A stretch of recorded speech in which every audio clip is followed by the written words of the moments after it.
저는 하나님께서 에스겔 선지자에게 이스라엘 모든 고관들에게 애가를 지어 부르라고 명령하십니다. 애가를 지어 부르라. 이게 애가를 지어 부르라라고 이야기하지만 이 애가라고 되어 있는 이 노래, 슬픈 노래는 다른 노래가 아닙니다. 그냥 그 장송곡과 같은 그러한 노래입니다. 어렸을 때 제가 그 교회가 있었던 곳 뒤에 저희 사택이 있었던 곳 뒤에가 무엇이 있었었냐면 이게 관을 두는 그러한 산이 있었습니다. 그래갖고 어렸을 때 거기 한 번씩 가보게 되는데 뭐 아무것도 안 하는데 그냥 거기 이렇게 주변으로만 이렇게 지나가기만 해도 으스스합니다. 으스스하였던 그러한 기분이 들었었는데 오늘 그 에스겔서 19장 말씀을 보게 되면 하나님은 이스라엘 백성들에게 애가를 지어서 이 애가라는 것을 듣게 되게 되면 그들의 마음이 얼마나 으스스하겠습니까? 애가를 지어서 그들에게 듣게 하라는 겁니다. 듣게 하라. 이 노래, 슬픈 노래를 지어서 부르라. 그런데 이 슬픈 노래의 그러한 내용이 무엇이냐 하면 그 뒤에 내 어머니는 무엇이냐 암사자라고 이야기하는데 이 암사자는 다른 것이 아니라 다른 그 짐승이 아니라 이스라엘 백성 특별히 유다 자손을 이야기하는 그러한 의미입니다. 우리 창세기 49장 9절 말씀에 보게 되면 야곱이 유다 자손에게 자손들에게 12 자신의 아들들에게 이렇게 어떠한 예언을 하여 줄 때 어떻게 될 것인지 이야기하여 줄 때 유다는 사자 새끼라라고 그렇게 야곱이 그러한 예언을 주죠. 예언의 말씀을 주죠. 유다는 사자 새끼라. 지금 이 암사자라고 하는 것은 지금 유다 자손, 특히 다윗의 아들들을 지금 이야기하고 있습니다.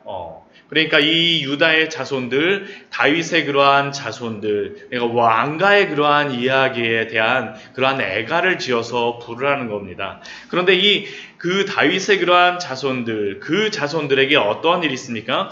오늘 말씀에서는 이 유다의 3대 왕에 대하여서 이야기를 합니다. 앞에 우리 에스겔서 18장 말씀에서는 할아버지, 또 아버지, 아들에 이르는 3대에 대한 그러한 이야기를 했었는데 오늘 말씀에서는 실제로 다 있었던 유다의 왕가의 3대 왕에 대하여서 말합니다. 첫 번째 그러한 왕에 대한 이야기가 무엇이냐면 이 암사자의 새끼 중에 한 새끼 하나를 잘 키웠다라고 이야기하는데 그 새끼가 잘 커서 어떻게 되냐면 3절 말씀 보면 젊은 사자가 되었다라고 합니다. 근데 젊은 사자가 되어서 그 사자가 뭘 하냐면 먹이를 물어뜯기를 배워서 그냥 먹이만 물어뜯는 것이 아니라 사람을 삼키는 그러한 자가 되었다라고 합니다. 지금 사람을 삼키는 자가 되었다라는 것은 다른 게 아니라 악을 행하였다라는 것을 의미합니다. 이 마지막에 있었던 그 왕 중에 한 명이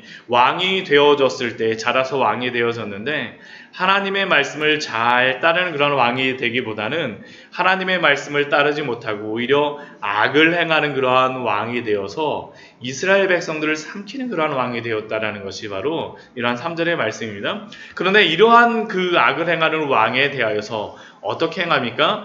그 이방의 사람들이 듣고 함정으로 그를 붙잡아서 갈고리로 깨어 애굽 땅으로 갔다라고 말합니다. 결국 이 왕은 누구를 이야기하는 거냐면 열왕기하 23장 32절 이후의 말씀에 보게 되면 여호아하스 왕이 어떻게 되는가라는 것에 대해서 우리에게 알려주고 있습니다. 한번 말씀을 한번 찾아보도록 할까요?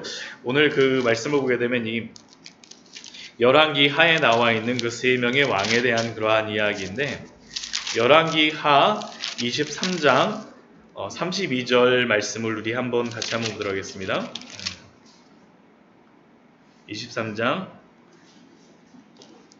32절, 33절, 34절 말씀을 같이 한번 보도록 하겠습니다. 오늘 이 말씀이 첫 번째 왕에 대한 것이 바로 이 왕, 여호아하스 왕에 대한 것인데 여기에 이렇게 기록이 되어 있습니다. 같이 한번 보도록 하겠습니다. 열왕기하 23장 32, 33, 34절입니다. 여호아하스가 그의 조상들의 모든 행위대로 여호와 보시기에 악을 행하였더니 바로누고가 그를 하맛 땅 림나에 가두어 예루살렘에서 왕이 되지 못하게 하고 또 그 나라로 은 100달란트와 금 1달란트를 벌금으로 내게 하고 바로 누고가 요시야의 아들 엘리야김을 그의 아버지 요시야를 대신하여 왕으로 삼고 그의 이름을 고쳐 여호야김이라 하고 여호아스는 애굽으로 잡아갔더니 그가 거기서 죽으니라. 예, 지금 이 말씀이 바로 이 여호아스 왕에 대한 그러한 이야기죠. 슬픈 이야기입니다. 이스라엘 그 여호아스 왕에 대한 그러한 애가 장송국과 같은 것이 바로 이 말씀입니다. 그런데 이렇게 여호아스 왕이 하나님께 악을 행함으로 말미암아 심판을 받았을 때 또 다른 왕이 세워집니다. 그게 5절 이후에 나오는 말씀인데 암사자가 기다리다가 소망이 끊어진 줄 알고 새끼 하나를 골라서 젊은 사자로 다시 키웠다라고 말하고 있습니다. 근데 그 젊은 사자는 어떻게 합니까? 6절 말씀을 보면 또 그 젊은 사자도 커서 어떻게 되냐 하면 여러 사자 가운데서 왕래하며 먹이 물어뜯기를 배워 사람을 삼키며 사람을 또 삼키기 시작하죠. 그리고 또 그뿐만 아니라 궁궐들을 헐고 성읍들을 부수니 그 소리로 말미암아 땅과 그 안에 가득한 것이 황폐한지라. 또 이 왕도 그 뒤에 있는 그 왕도 또 다시 악을 행하는 것입니다. 그러자 또 어떤 일이 벌어지게 됩니까? 동일한 그러한 사건이 벌어지게 됩니다. 이방이 포위하러 와갖고 지방에서 그를 치고 그에 의해 그물을 치고 함정으로 잡아서 우리에 넣고 갈고리에 깨어서 끌고 가는데 이번에는 어디로 다 끌고 가냐면 바벨론 왕에게 끌고 갑니다. 바벨론 왕에게 끌고 가서 그를 옥에 가두어서 다시는 이스라엘 상에 들리지 아니하게 하였다라고 말합니다. 앞에 있었던 그러한 왕은 이 여호아스 왕에 대한 것인데 이 왕은 누구겠습니까? 바로 지금 에스겔과 같이 포로로 잡혀와 있는 그 왕, BC 597년에 바벨론으로 붙잡혀져 간 그러한 여호야긴 왕으로도 생각을 합니다. 그도 자신의 그 아버지 여호야김에 대한 여호야김은 아마 이스라엘에서 죽었다라고 생각을 하는데 이 여호야긴 왕은 왕이 된 지 3개월 정도밖에 되지 않았습니다. 그 짧은 기간 그 아버지와 또한 그 여호야긴 왕이 하나님 앞에 그 악을 행함으로 말미암아 그들도 바벨론에 포위를 당하였다가 결국에는 바벨론으로 포로 잡혀온 것이 바로 이들의 이 두 번째 왕의 그러한 모습입니다. 결국 여호야긴 왕도 마지막으로 이렇게 붙잡혀져서 와서 바벨론의 포로로 다 붙잡혀지게 되어지는 것이죠. 근데 이번에 세 번째 왕에 대한 것은 사자로 다 표현하지 않습니다. 9절과 10절 이후의 말씀에 보게 되면 그 10절 이후의 말씀에 보게 되면 포도나무에 대한 그러한 비유로서 다시 한번 우리에게 말씀하고 있습니다. 내 피의 어머니는 물가에 심겨진 포도나무 같아서 지금 이 포도나무는 이스라엘을 이야기하는 겁니다. 하나님이 심으신 그 포도나무 물이 많음으로 열매를 많이 맺고 열매와 가지가 무성하여진 가운데에서 그 가지 가운데 큰 강한 권세 잡은 자가 일어납니다. 그래서 규가 될 만한데 아까 잠깐 시작하기 전에 창세기 49장 말씀에 보게 되면 유다 자손에 대한 것을 이야기할 때 유다 자손은 사자 새끼라고 이야기하였지만 또 그 한 가지 중에 또 야곱이 예언한 말씀 중에 하나가 무엇이냐면 유다는 통치자의 규가 일어나리라는 것을 이야기합니다. 근데 지금 11절 말씀에 보게 되면 권세 잡은 자의 규가 될 만한데 왕으로서 세워지는 또 다른 그러한 유다 자손의 그러한 왕을 이야기합니다. 그리고 그 왕은 키가 굵은 가지 가운데 높았으며 많은 가지 가운데 뛰어나 보이는 그 왕. 그런데 그 왕도 어떻게 되냐 하면 분노 중에 뽑혀서 땅에 던짐을 당하며 그 열매는 동풍에 마르고 그 강한 가지는 꺾이고 말라 불에 탔더니 결국 이 왕도 어떻게 되냐 하면 그 하나님의 분노 중에 뽑혀져 갖고 땅에 던짐을 당하며 열매가 동풍에 마른다. 동풍이 어디겠습니까? 또 바벨론에서 불어오는 그러한 바람이죠. 바벨론의 그러한 바람이 불어옴으로 말미암아 그 강한 가지들이 다 꺾이고 말라 불에 타는 경우들. 그리고 그 가지가 다시 이제 광야에 메마르고 가뭄이 든 그 땅으로 옮겨져서 심어지게 되어집니다. 다시 바벨론으로 붙잡혀져 가게 되어지는 그러한 운명에 있는 그러한 왕. 이 왕은 누구입니까? 이 왕은 바로 지금 현재 예루살렘의 왕인 시드기야의 그러한 운명이라고 할 수 있습니다. 근데 이 시드기야의 그러한 마지막 왕이죠. 이스라엘 남유다의 그러한 마지막 왕인데 이 남유다의 마지막 왕이었던 이 시드기야가 바벨론으로 붙잡혀져 감으로 말미암아 14절 말씀에서는 무엇을 이야기하냐면 더 이상 권세 잡을 만한 그러한 자의 규가 될 만한 강한 가지가 이제 나지 않는다라고 이야기합니다. 결국 그러니까 오늘 말씀 이 애가는 어떠한 말씀입니까? 여호아스 왕이 애굽으로 붙잡혀져 가고 또한 여호야긴 왕이 그 바벨론으로 붙잡혀져 가고 마지막 그러한 왕이었던 시드기야조차도 바벨론으로 붙잡혀져 감으로 말미암아 더 이상 이스라엘에는 더 이상 왕이 없을 것이다 라는 그러한 노래가 바로 오늘의 노래이며 애가입니다. 참 이스라엘의 처참한 멸망에 대하여서 하나님께서 에스겔 선지자를 통하여서 말씀하시는 그러한 말입니다. 우리가 그동안 그 여러 가지 말씀을 통하여서 우리가 그 에스겔 선지자에게 주셨던 그러한 말씀을 통하여서 이스라엘 백성들이 어떠한 이러한 상황 속에서 마음들을 가졌는지 저희가 보았었죠. 이스라엘 백성들은 이러한 일들이 벌어지고 있는 소용돌이 가운데에서 또한 멸망의 처참한 것을 앞두고 있는 가운데에서도 많은 거짓된 희망들이 그들 가운데 있었습니다.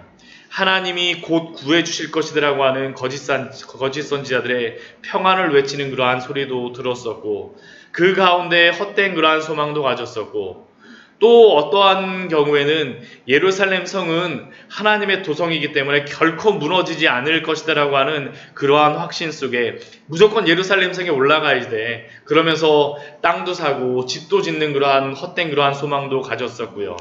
또한 우리 바로 앞에 우리 18장 말씀에서는 아버지가 이제는 더 이상 희망도 없습니다. 근데 무엇이라고 합니까? 마음이라도 편하려고 하는 거죠. 아버지가 그 신포도를 먹었기 때문에 내 이가 시다라고 하면서 내 잘못은 적어도 아니야. 내 잘못은 아니야 라고 스스로 자신들을 거짓된 것으로서 위안하는 그러한 마음들, 여러 가지 많은 사람들, 거짓된 평안들, 헛된 희망들로서 자기 기만들로서 그 이스라엘 사람들이 하다가 가졌었는데 결국에는 이스라엘이 멸망을 맞이하게 되는 것입니다.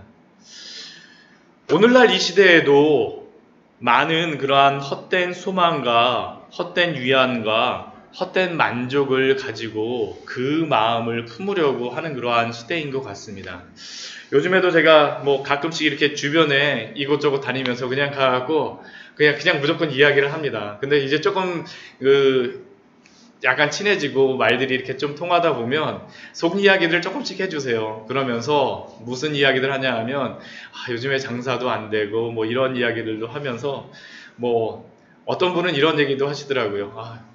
돈 많은 사람들은요, 성공한 사람들은 이게 부유하다 보니까 하나도 부족한 게 하나도 없대요. 제가 아무리 그러다 할지라도 예수 그리스도 안에 참된 만족을 발견하지 못하면 희망이 없습니다. 그렇게 되면 아니에요, 목사님. 부자들은 결코 그렇지 않대요라고 이렇게 이야기하시는 분들이 있으세요. 어제도 제가 그 얘기를 들었었습니다. 제가 그런 이야기하다 보면 이제 그런 이야기들을 합니다. 제가 복음을 전하고 이야기를 하고 처음에는 듣는 것 같지만 나중에는 그러한 소망과 희망, 물론 그런 것들을 통해서 잘 되기도 하지만 제가 그분들한테 마지막에 하죠. 그래도 마지막에 하나님이 오실 때는 그런 것들이 전혀 소망이 아닙니다. 근데 별로 듣기 좋아하시지 않습니다. 그런 이야기를 하게 되면. 이 이스라엘 백성들에게도 이 에스겔이 이러한 이야기를 하였을 때, 이러한 말씀을 전하였을 때 그들의 마음이 어땠을까? 그들이 아무리 나라가 소용돌이 속에 있고 어려운 가운데 있다 할지라도 듣기 좋은 이야기를 하는 것이 훨씬 더 좋지 않겠습니까? 근데 하나님께서는 이렇게 말씀하시지 않습니다. 지금 너희가 마주해야 될 그러한 것이 무엇인가라는 것을 분명히 알려주시죠. 멸망이라는 겁니다.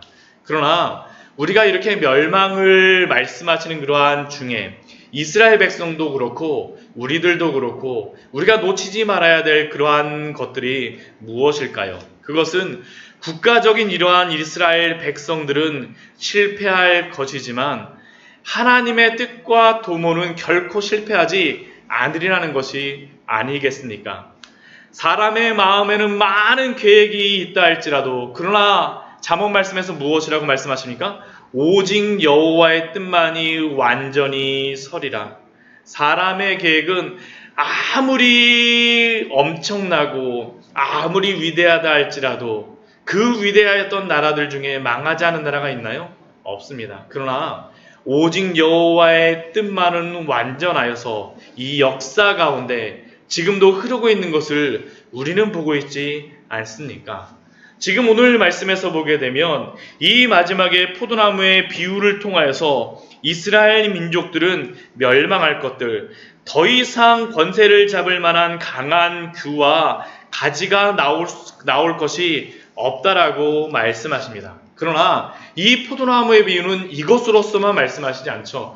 저희가 바로 앞부분에 보게 되면 또 다른 포도나무의 비유, 에스겔서 17장 말씀에서 우리에게 말씀하셨던 그 포도나무의 비유, 그 앞부분에도 심판에 대하여서 말씀하시지만 마지막에 주셨던 그러한 말씀이 무엇입니까? 그 우뚝 솟은 그러한 산에 다시 그러한 가지를 심겠다는 그러한 약속이 아니었습니까? 에스겔서 우리 17장 우리 22절 우리 23절 24절 말씀에 보게 되면 그 말씀을 하나님께서 말씀하시죠. 그 이스라엘 백성들은 그 바벨론 왕은 백향목의 그 가지에서 연한 가지를 꺾어서 바벨론에 심어서 또 다시 이스라엘이 멸망하는 것을 이야기하지만 하나님께서는 또 다른 가지를 심겠다라고 말씀하시지 않습니까? 내가 백향목 꼭대기에서 높은 가지를 꺾어다가 심으리라. 내가 그 높은 새 가지 끝에서 연한 가지를 꺾어 높고 우뚝 솟은 산에 심되 이스라엘 높은 산에 심으리니 그 가지가 무성하고 열매를 맺어서 아름다운 백향목이 될 것이요 각종 새가 그 아래에 깃들이며 그 가지 그늘에 살리라. 이스라엘 백성들의 그러한 계획은 이스라엘 백성의 왕가의 그러한 가지들은 다 꺾이고 더 이상 강한 가지는 없을지라도 영원한 나라 예수 그리스도를 통하여서 세우실 그 나라는 하나님의 도모는 하나님의 계획은 하나님의 뜻은 완전히 서리라라는 것을 약속하여 주시는 것입니다. 이 시대 하나님 앞에 또한 하나님께서 우리에게 주시는 그러한 마음도 이러한 마음이 아닐까라고 생각을 하게 되어집니다. 여러 가지 상황들을 당하면서 또한 이 시대 또한 교회의 여러 가지 것들을 보면서 제가 요즘에 기도하는 중에 하는 것이 무엇이냐면 나의 희망이 다 무너졌을 때 하나님의 소망이 보이는구나 라는 그러한 생각을 해봅니다. 하나님의 그러한 소망, 우리는 아무것도 보이지 않는 것 같지만 그러나 그 더 어두워져야지만 하나님의 소망이 더욱더 우리에게 빛나고 그 하나님의 소망만이 우리가 붙잡을 것이다 라는 것을 이스라엘 백성들에게도 우리에게도 또한 저에게도 주시는 그러한 말씀인 것 같습니다. 오늘 하루의 삶 속에서 다른 것이 아니라 썩어질 그러한 동아줄, 끊어질 동아줄이 아니라 우리 하나님의 줄을 잡고 하나님을 온전히 소망하며 나아가는 우리의 그러한 오늘 하루의 삶이 되어지기를 소망합니다. 같이 기도하도록 하겠습니다.